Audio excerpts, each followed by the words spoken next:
पुराणों में भगवान शिव और माता पार्वती के विवाह के बारे में कई बार उल्लेख किया गया है। ऐसा भी कहा जाता है शिव और पार्वती का विवाह महाशिवरात्रि के दिन संपन्न हुआ था। महाशिवरात्रि आने को है और सभी भक्तों ने इसकी धूमधाम से तैयारी शुरू कर दी है। वैसे महाशिवरात्रि के बारे में कई मान्यताएं हैं। आज आपको बताते हैं भगवान शिव और माता पार्वती के विवाह की कहानी। जी हाँ, पुराणों में ऐसा दावा किया गया है कि महाशिवरात्रि के पर्व पर भगवान शिव और माता पार्वती का विवाह हुआ था। तो चलिए आज आपको भी अवगत करवाते हैं इस खूबसूरत कथा से।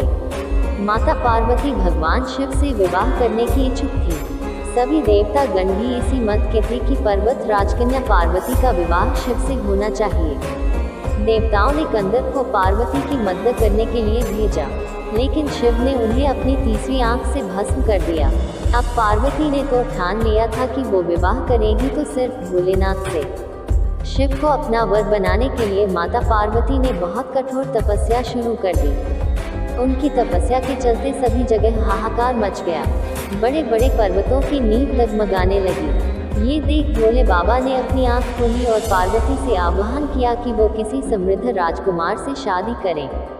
शिव ने इस बात पर भी जोर दिया कि एक तपस्वी के साथ रहना आसान नहीं है, लेकिन माता पार्वती तो अडिग थी। उन्होंने साफ कर दिया था कि वो विवाह सिर्फ भगवान शिव से ही करेगी।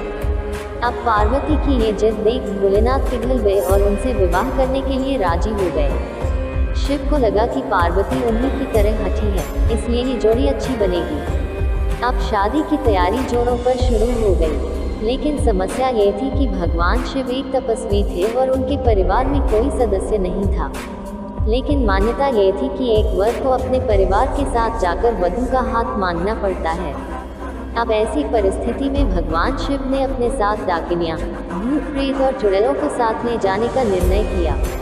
तपस्वी होने के चलते शिव इस बात से अवगत नहीं थे कि विवाह के लिए किस प्रकार से तैयार हुआ जाता है। तो उनके डाकिनियों और चुड़ैलों ने उनको भस्म से सजा दिया और हड्डियों की माला पहना दी। जब ये अनोखी बारात पार्वती के द्वार पहुंची, सभी देवता हैरान रह गए। वहां खड़ी महिलाएं भी डरकर भाग गई। भगवान शिव को इस विचित्र रूप में पार्वती की मां स्वीकार नहीं कर पाए और उन्होंने अपनी बेटी का हाथ देने से मना कर दिया। स्थितियां बिगड़ती देख पार्वती ने शिव से प्रार्थना की वो उनके रीति रिवाजों के मुताबिक तैयार होकर आए। शिव ने उनकी प्रार्थना स्वीकार की और सभी देवताओं को फरमान दिया कि वो उनको खूबसूरत रूप से तैयार करें।